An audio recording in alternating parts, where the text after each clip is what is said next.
Atenção, senhores ouvintes, atenção. Agora uma notícia que interessa a todo o povo brasileiro. Manifesto dos Pioneiros da Educação Nova exige renovação já, em todas as escolas do Brasil. O próprio manifesto se auto-intitula um documento um projeto de reconstrução educacional do Brasil.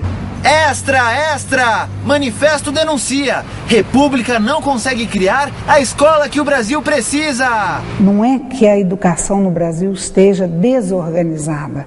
Eles usam esse termo no manifesto. Ela está inorganizada, quer dizer, ela ainda não se organizou.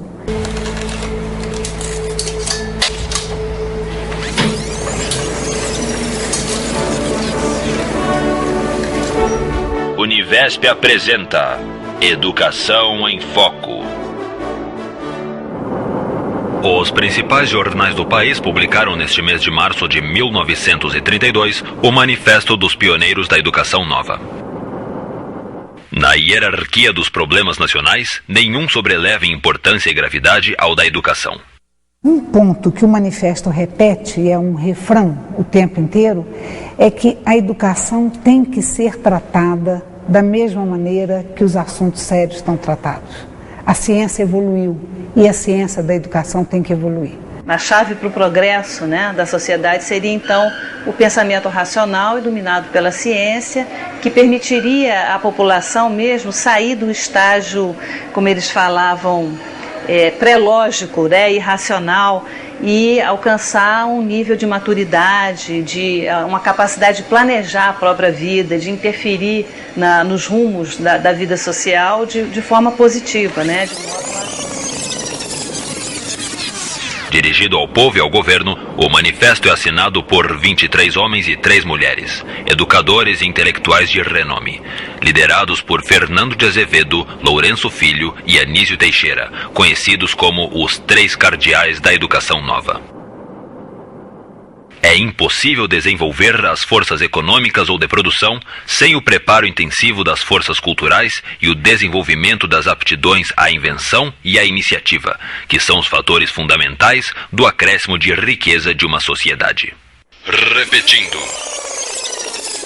É impossível desenvolver as forças econômicas ou de produção sem o preparo intensivo das forças culturais e o desenvolvimento das aptidões à invenção e à iniciativa, que são os fatores fundamentais do acréscimo de riqueza de uma sociedade.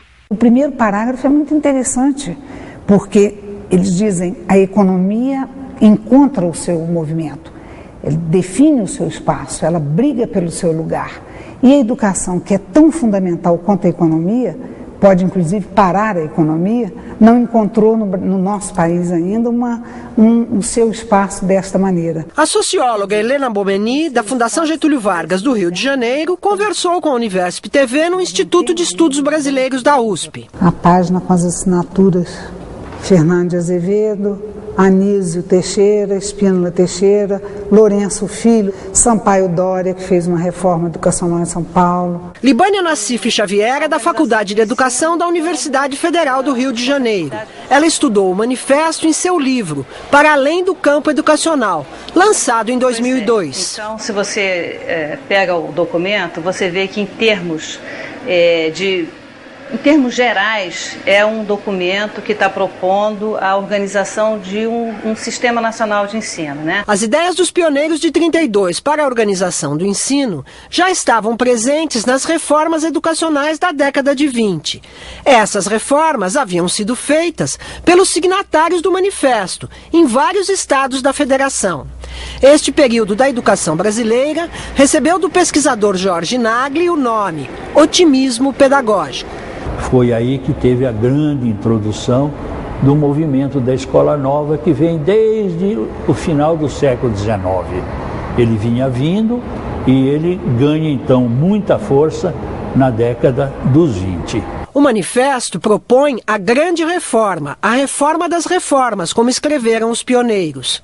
Na época, o Brasil vivia a efervescência política, social, cultural do tempo da Revolução de 30, liderada por Getúlio Vargas e pela Aliança Liberal.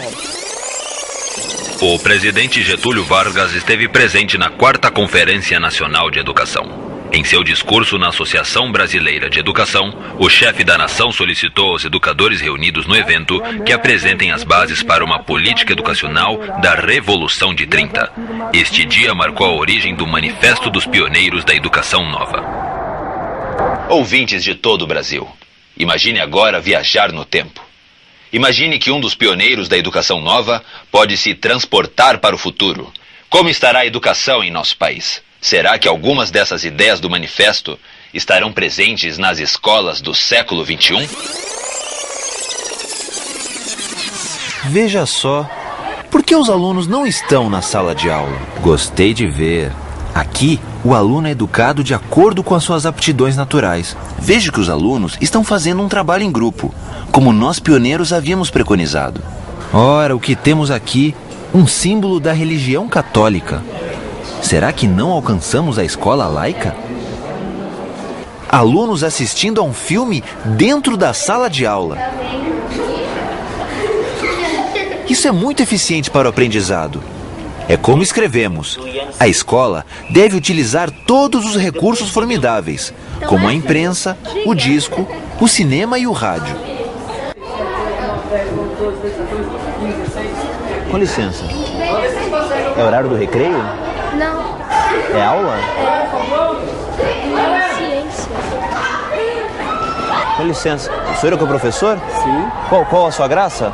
Massoni, Luiz Antônio. Luiz Antônio, prazer. Por que não estamos na sala de aula?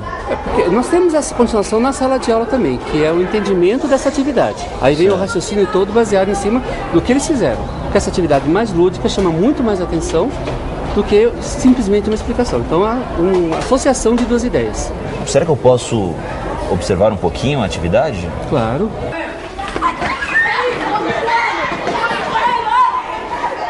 Ele traz princípios, valores, propostas, né, político-administrativas, concepções que rompiam com a estrutura que o ensino vinha tendo até então, né, um ensino voltado, um ensino elitista, um ensino descolado do meio social, né, um ensino, como eles chamavam, uma escola tradicional. Para raio do prédio, uma altura alta, e nós estivermos próximos... Com licença, desculpa interromper. Qual a sua graça? Ricardo.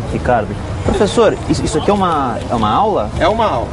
É uma aula de geografia. O céu preto, né? Quanto que deu?